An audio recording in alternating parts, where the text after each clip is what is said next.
Clip number 480۔ اس clip میں آپ قرآن پاک کی سورہ یونس کی آیت نمبر 18 سے 19 تک کی تلاوت، ترجمہ اور تفسیر قرآن صراط الجنان سماعت فرمائیں گے۔ بسم اللہ الرحمن الرحیم۔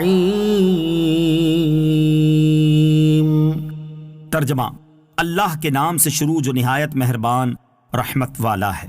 وَيَعْبُدُونَ مِن دُونِ اللَّهِ مَا لَا يَضُرُّهُمْ وَلَا يَنفَعُهُمْ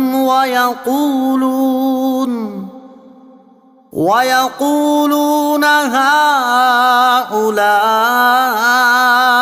شُفَعَاؤُنَا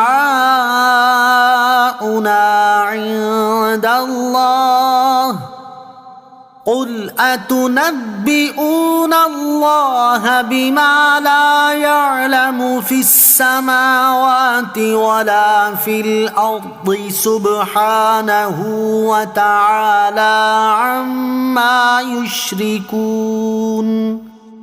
ترجمہ، اور یہ مشرک اللہ کے سوا ایسی چیز کی عبادت کرتے ہیں جو نہ انہیں کوئی نقصان دے سکے اور نہ نفع دے سکے، اور یہ کہتے ہیں کہ یہ بت اللہ کی بارگاہ میں ہمارے سفارشی ہیں۔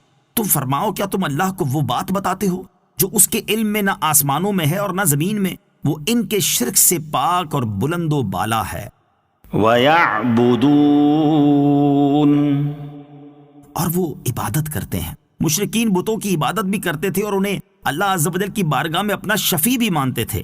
اس آیت میں اللہ تعالیٰ نے پہلے بتوں کی عبادت کرنے کا رد فرمایا کہ یہ مشرکین جن بتوں کی عبادت کرتے ہیں وہ اپنے نافرمان کو نہ تو نقصان پہنچا سکتے ہیں اور نہ ہی اپنے عبادت گزار کو کوئی نفع دے سکتے ہیں، کیونکہ وہ بے جان پتھر ہیں، نفع و نقصان پہنچانے کی قدرت نہیں رکھتے۔ جبکہ عبادت تعظیم کی سب سے اعلیٰ قسم ہے تو اس کا مستحق وہی ہوگا کہ جو نفع و نقصان پہنچانے، زندگی اور موت دینے پر قدرت رکھتا ہو۔ اس کے بعد بتوں کو اللہ عز و جل کی بارگاہ میں اپنا شفیع ماننے کا رد فرمایا۔ بعض مفسرین فرماتے ہیں مشرکین کا عقیدہ یہ تھا کہ صرف اللہ تعالیٰ کی عبادت کرنے کے مقابلے میں اللہ عز و جل کی تعظیم اس میں زیادہ ہے کہ بتوں کی عبادت کی جائے، اور وہ یہ کہتے تھے کہ ہم اس قابل نہیں کہ اللہ عز و جل کی عبادت کر سکیں، اس لیے ہم ان بتوں کی عبادت میں مشغول ہوتے ہیں کیونکہ یہ اللہ تعالیٰ کی بارگاہ میں ہماری شفاعت کریں گے۔ بتوں کو شفیع ماننے اور اللہ تعالیٰ کے نیک بندوں کو شفیع ماننے میں فرق۔ مشرکین شفاعت کے چکر میں بتوں کی عبادت کرتے تھے، اور یہ دونوں چیزیں ہی غلط تھیں۔ ایک تو شرک اور دوسرا ایسے بتوں کو شفیع ماننا جن کو اللہ عز و جل کی طرف سے کوئی اذن نہیں دیا گیا۔ اور یہیں سے مشرکوں اور مسلمانوں کے درمیان فرق ہو گیا کہ مسلمان انبیاء کرام علیہ الصلوۃ والسلام اور اولیاء و صالحین کو اپنا شفیع مانتے ہیں لیکن ان کی عبادت نہیں کرتے، اور پھر جن ہستیوں کو شفیع مانتے ہیں ان کو اللہ عز و جل نے شفاعت کا اختیار بھی دیا ہے، جیسا کہ قرآن و حدیث سے ثابت ہے۔ تو گویا مشرکوں نے دو کام کیے اور دونوں غلط، یعنی شرک اور نا اہلوں کی شفاعت کا عقیدہ، اور مسلمانوں نے عقیدہ شفاعت رکھا لیکن ویسا جیسا ان کے رب کریم عز و جل نے فرمایا۔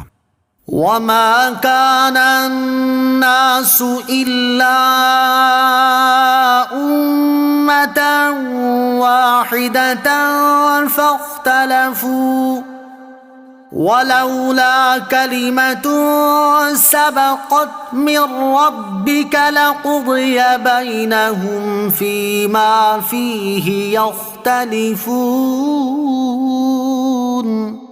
ترجمہ، اور سب لوگ ایک ہی امت تھے پھر مختلف ہو گئے، اور اگر تیرے رب کی طرف سے ایک بات پہلے نہ ہو چکی ہوتی تو ان کے درمیان ان کے باہمی اختلافات کا فیصلہ ہو گیا ہوتا۔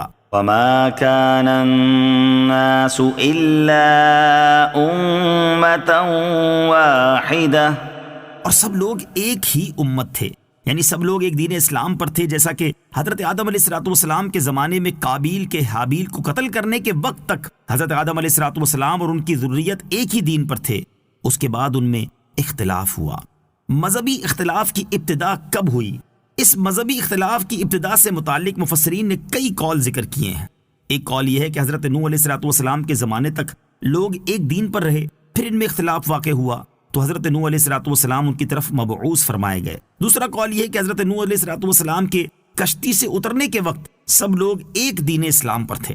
تیسرا قول یہ ہے کہ حضرت ابراہیم علیہ السلام کے زمانے سے سب لوگ ایک دین پر تھے، یہاں تک کہ عمر بن لحی نے دین میں تبدیلی کی۔ اس قول کے مطابق الناس سے مراد خاص عرب ہوں گے۔ بعض علماء نے کہا معنی یہ ہے کہ لوگ پہلی مرتبہ پیدائش کے وقت فطرت سلیمہ پر تھے، پھر ان میں اختلافات ہوئے۔ حدیث شریف میں ہے ہر بچہ فطرت پر پیدا ہوتا ہے، پھر اس کے ماں باپ اس کو یہودی بناتے ہیں یا نصرانی بناتے ہیں یا مجوسی بناتے ہیں، اور حدیث میں فطرت سے فطرت اسلام مراد ہے۔ بظاہر پہلا قول ہی درست ہے۔ ولولا كلمة سبقت من ربك، اور اگر تیرے رب کی طرف سے ایک بات پہلے نہ ہو چکی ہوتی، ارشاد فرمایا کہ اگر تیرے رب عز و جل کی طرف سے ایک بات پہلے نہ ہو چکی ہوتی کہ کفار کو مہلت دی جائے گی اور ہر امت کے لیے ایک میعاد معین نہ کر دی گئی ہوتی، یا اعمال کی جزا قیامت تک مؤخر نہ فرمائی گئی ہوتی، تو دنیا میں ہی ان کے درمیان ان کے باہمی اختلافات کا نزول عذاب سے فیصلہ ہو گیا۔